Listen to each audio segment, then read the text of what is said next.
Bonjour bien-aimés dans le Seigneur, je suis très heureux de nous retrouver dans notre programme de méditation. Nous n'avons pas vu, ça fait un bail, c'était dû aux empêchements. Parce que quand nous avons commencé, nous devons terminer. Méditer consiste à interpréter la parole de Dieu selon votre compréhension. Vous lisez une fois, vous lisez deux fois, vous lisez trois fois, jusqu'à ce que vous soyez capable d'interpréter qui est différent de l'exhortation. L'exhortation, je vous encourage, je vous édifie à faire quelque chose, mais la méditation, c'est pour soi-même. Voilà pourquoi, quand je médite, je dis toujours que j'observe. J'observe.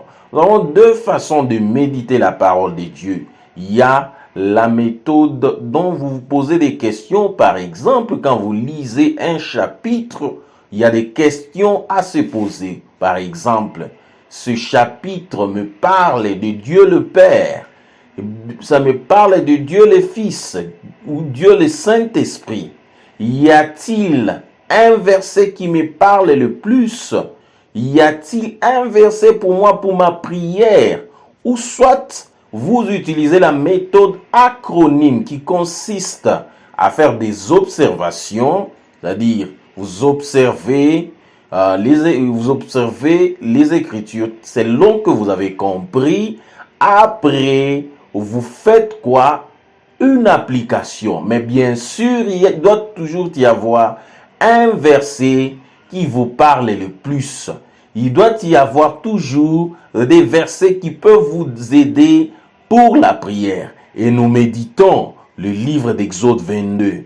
Quand je lis ce chapitre, je comprends que Dieu, dans Exode 20, il a donné les lois telles que honore ton père et ta mère. Adore un seul Dieu. Aime-le par-dessus tout. Tu ne tueras point. Tu ne convoiteras point la femme du prochain. Tu ne voleras point. Mais maintenant, dans 22, il donne en détail, en citant nommément les exemples, voilà, en ce qui concerne. Tu ne convoiteras point. Tu ne tueras point.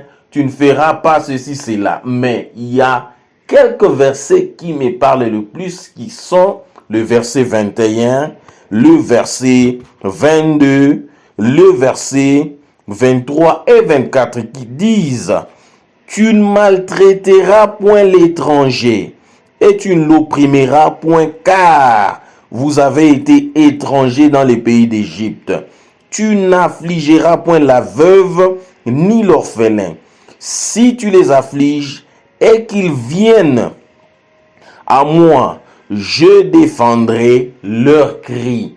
Tu n'affligeras pas l'étranger. » Voici ce que nous apprend la Bible ici. Elle nous apprend d'être hospitalier avec les étrangers, de bien les traiter, de ne pas les affliger.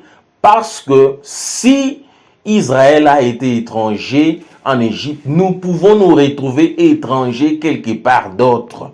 Voilà pourquoi nous devons traiter bien l'étranger. Mais en plus, tu ne peux pas affliger l'orphelin et la veuve. La Bible nous dit dans les livres de Psaume 68, les versets 5, elle dit que il est le père des orphelins.